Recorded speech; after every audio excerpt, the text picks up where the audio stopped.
Assalamualaikum warahmatullahi wabarakatuh. Perkenalkan, nama saya Sipa Sofiatul Huda dengan NIM 2203060040 dari Prodi Bimbingan Konseling Islam Fakultas Dakwah Institut Nahdlatul Ulama Ciamis. Kali ini saya akan sedikit memaparkan tentang peradaban Islam pada masa dinasti Fatimiyah di Mesir, di mana video ini untuk memenuhi salah satu tugas mata kuliah Sejarah Peradaban Islam yang diampu oleh Ibu Murti Muninggar SSOS MA. Berdirinya dinasti Fatimiyah. Dinasti Fatimiyah berdiri pada tahun 297 sampai 567 atau 909 sampai 1171 Masehi. Awal mulanya pusat pemerintah dinasti Fatimiyah berada di Afrika Utara. Kemudian dipindahkan ke Mesir dan Syria. Dinasti Fatimiyah beraliran Syiah Islamiyah dan pendirinya adalah Ubaidillah Al-Mahdi yang datang dari Syria ke Afrika dan menisbatkan bahwa dirinya adalah keturunan Fatimah binti Rasulullah Shallallahu Alaihi Wasallam. Oleh karena itu dinamakan dinasti Fatimiyah. Di era baru, gerakan dinasti Fatimiyah dipindah pusat kekuasaannya ke Mesir pada zaman Khalifah Mu'iz putra dari Al-Mansur. Cita terbesar dari gerakan ekspansi Mu'iz adalah penaklukan Mesir. Maka ketika Mesir dilanda kerusuhan di tahun 968 Masehi, Mu'iz menaklukkan dan menyerang Mesir dari kekuasaan dinasti Iksidiyah tanpa adanya perlawanan dari dinasti tersebut. Maka setelah pemerintahan Fatimiyah memasuki Mesir, mulailah terjadilah era baru dengan khalifah yang bergelar Mu'iz. Khalifah Mu'iz membenahi sistem pemerintahan dengan membagi-bagi wilayah provinsi menjadi sebuah wilayah administratif dan mempercayakannya kepada pejabat-pejabat yang cakap. Ia juga menertibkan bidang kemiliteran, industri, dan perdagangan mengalami kemajuan pesat dan melakukan gerakan pembaharuan. Pada tahun 975 Masehi, Khalifah Mu'iz wafat setelah 23 tahun memerintah, lalu digantikan oleh anaknya yaitu Al-Aziz. Al-Aziz dikenal sebagai pemimpin yang bijaksana dan pemurah. Kedamaian yang berlangsung pada masa ini ditandai dengan kesejahteraan seluruh warga, baik yang muslim maupun non-muslim. Lalu ada khalifah pada masa dinasti Fatimiyah.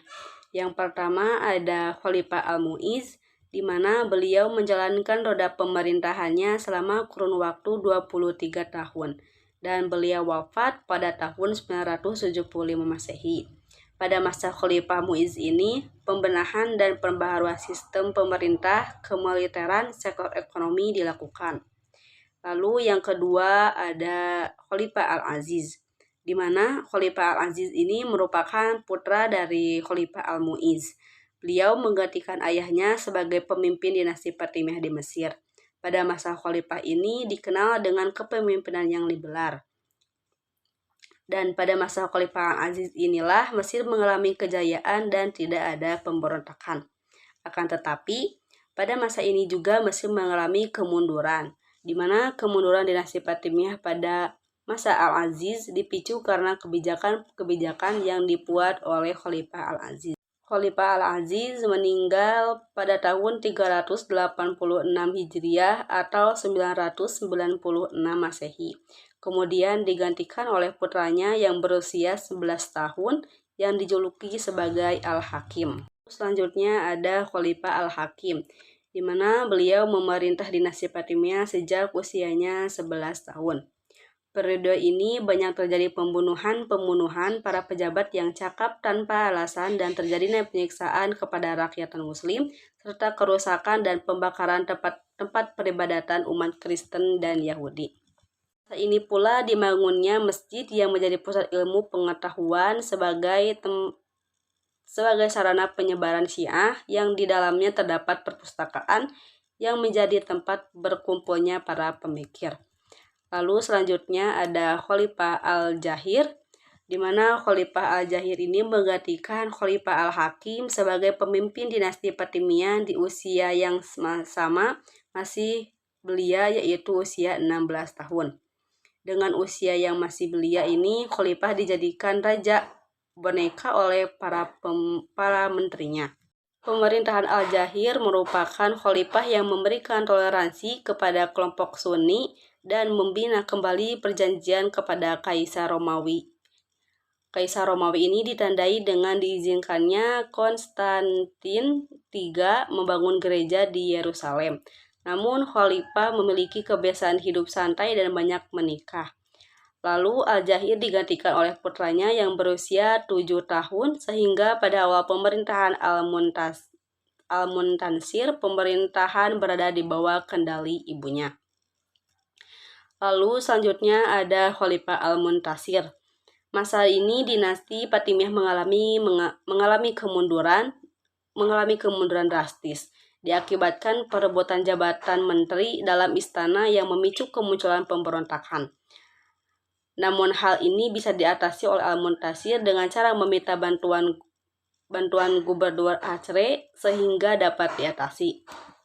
Sepeninggalan beliau, Imperium dinasti Fatimiyah betul-betul mengalami kemerosotan baik di masa Al-Munta'ali hingga kekhalifahan berikutnya yaitu Al-Afzal.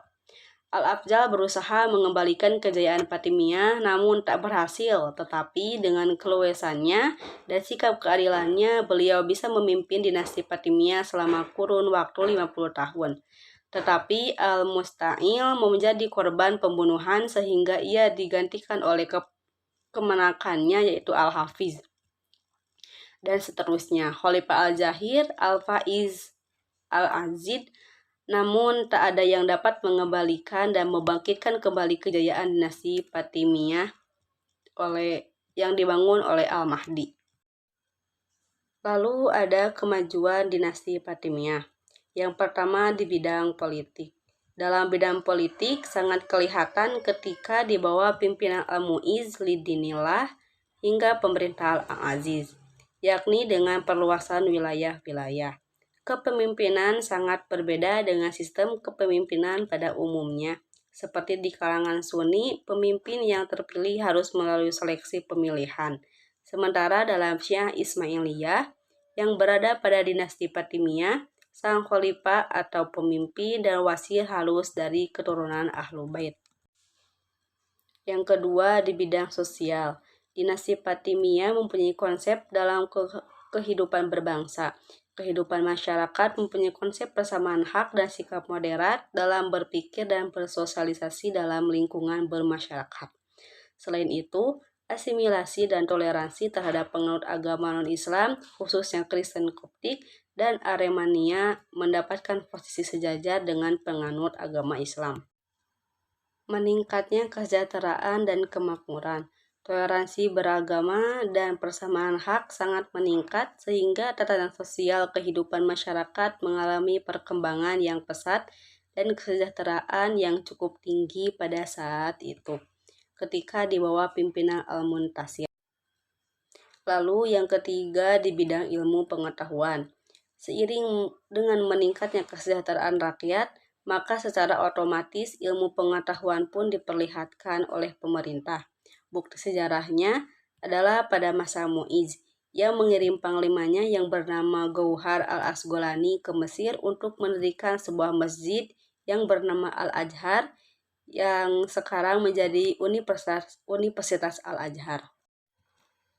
Selain Al-Azhar, didirikan pula Dar al-Hikmah atau Bait al-Hikmah sebagai tempat pengembangan ilmu pengetahuan sekaligus saran penyebarannya dan lembaga Orpation di Bukit Al-Muqattam bagi para peneliti astronomi dan kedokteran. Salah satu tokoh yang terkenal adalah Hasan Ibnu Haytham, seorang astronom dan ahli optika yang menemukan sinar cahaya datang dari objek ke mata dan bukan keluar dari mata lalu mengenai benda luar. Lalu yang keempat ada di bidang arsitektur. Di bidang ini terlihat bangunan yang berarsitektur megah, gambar burung dan binatang menghiasi dinding dan berbagai furnitur, beberapa air terjun yang menyejukkan udara. Hal ini dapat dilihat di bangunan masjid seperti Al-Azhar dan Al-Hikmah. yang dibangun dengan sejumlah menara dan kubah yang melambangkan sifat ketinggian para imam. Sang penguasa sendiri duduk di atas singgasana emas yang menyandang mahkota, pedang, tongkat, payung, serta berbagai senjata istimewa yang merupakan simbol kebesaran pemimpinnya. Lalu yang kelima, di bidang kesastraan dinasti Fatimiyah, mengupayakan gerakan untuk memperkokoh sistem linguistik Arab. Yang paling terkenal cemerlang tentang Al-Quran dan Nahwu yakni Abu Bakar Al-Adwawi dengan menghasilkan 120 jilid mengenai masalah Al-Quran. Ibnu Banshan, beliau sangat mahir dalam sastra Arab dan pengungkapan kata yang mengekspresikan jiwa seni. Dari keahlian melahirkan syarah kitab Al-Jumal, Al-Muhasib, Fi Al-Nahwi, dan Al-Ta'liq Fi An-Nahwi sekitar 15 jilid. Tokoh syair pada masa itu adalah Ibnu Hani. Dengan lewat syair, para penyair mengungkapkan keagungan para imam. Syair itu bukan hanya dimensi keindahan indrawi, tapi lebih sebagai refleksi pembentukan peradaban dinasti Fatimiyah. Lalu yang keenam, di bidang kajian filsafat.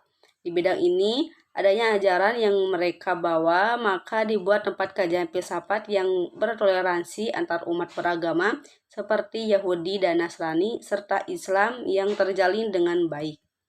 Filsafat yang diembang untuk dijadikan sebagai referensi yakni pendapat Plato dan muridnya Aristoteles dalam rangka pengembangan pengetahuan dan peradaban.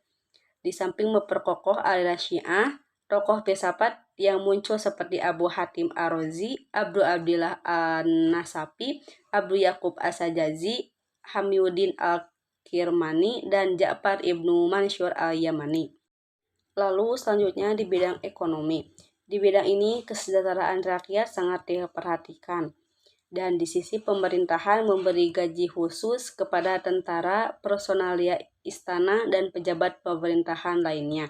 Ekonomi rakyat dan birokrasinya terjadi keseimbangan dalam sistem ekonomi pada saat itu. Lalu selanjutnya di bidang agama. Di bidang agama dan peradilan di Mesir diadakan 4 lembaga peradilan, 2 untuk mazhab Syiah dan 2 mazhab Sunni, kemudian mendirikan masjid-masjid. Lalu ada kemunduran dinasti Fatimiyah. Di antaranya ada faktor internal. Yang pertama, kemunduran tatanan politik, yakni periode peperangan antar faksi-faksi militer dan pembagian wilayah negeri menjadi sebuah iqta yang dikuasai pejabat militer. Lalu yang kedua, adanya kelemahan sistem imamah yang justru mengaburkan sistem pengangkatan khalifah. Tidak ada kriteria tertentu dalam suksensi kepemimpinan. Lalu yang ketiga, adanya ambisi berbagai suku untuk menjadi penguasa dinasti Fatimiyah, yang mana ketika dinasti ini menghilangkan diskriminasi antar etnis dan sementara mereka merasa sama-sama punya andil dalam mendirikan dinasti Fatimiyah. Dinasti Fatimiyah pada mulanya sangat diterima oleh semua golongan, baik golongan Syiah itu sendiri maupun golongan Sunni, karena sikap toleran yang mereka junjung tinggi. Namun kecenderungan ta'assub atau fanatik golongan, maka timbullah huru-hara di hampir seluruh wilayah dinasti Fatimiyah. Lalu ada faktor eksternal. Pada masa pemerintahan Al-Musta'in pada tahun 1409 sampai 1101 Masehi, perang salib telah dikomandangkan oleh pihak Kristen. Wilayah-wilayah Fatimiyah tidak luput dari serangan 20.000 orang tentara. Meskipun mendapat perlawanan dari Fatimiyah di bawah Panglima Al-Abdal, tetapi kontak senjata dengan sengit tidak dapat dihindarkan. Penaklukan demi penaklukan terjadi tahun 1071 Masehi. Silsilah tersebut oleh orang Normandia menyusul pendudukan Bani Saljuk atas Baghdad tahun 1055 Masehi. Akhirnya bernepak pada wilayah-wilayah sekitar Baghdad, lari dari Fatimiyah dan bergabung dengan Salajikan. Akibatnya dari peperangan itu masa Khalifah Al-Ajid pada tahun 1160 sampai 1172 Masehi, Khalifah ke-14, dinasti Fatimiyah mengalami kondisi kritis. Mendengar ihwal itu membuat simpati Nur al-Din, Raja Syam mengirim pasukannya di bawah komando Salahuddin al-Ayyubi sehingga Mesir berhasil diselamatkan dari serangan pasukan Salib. Pada tahun 1171 Masehi, dinasti Fatimiyah mengalami serangan kedua dengan tentara dan peralatan yang lebih besar. Pasukan Salahuddin kembali diminta untuk memperkuat pertahanan Fatimiyah. Akhirnya, kemenangan berpihak padanya. Akhirnya, ia diangkat menjadi pemimpin memberikan corak sunni bagi dinastinya. Dinasti Ayyubiyah pada tahun 10 Muharram atau 564 Hijriah atau 1171 Masehi, sekaligus sebagai tanda berakhirnya kekuasaan Syiah atau dinasti Fatimiyah. Mungkin sekian yang bisa saya sampaikan. Mohon maaf bila ada kesalahan dan kekurangan. Wallahul muwaffiq ila aqwamit thoriq. Wassalamualaikum warahmatullahi wabarakatuh.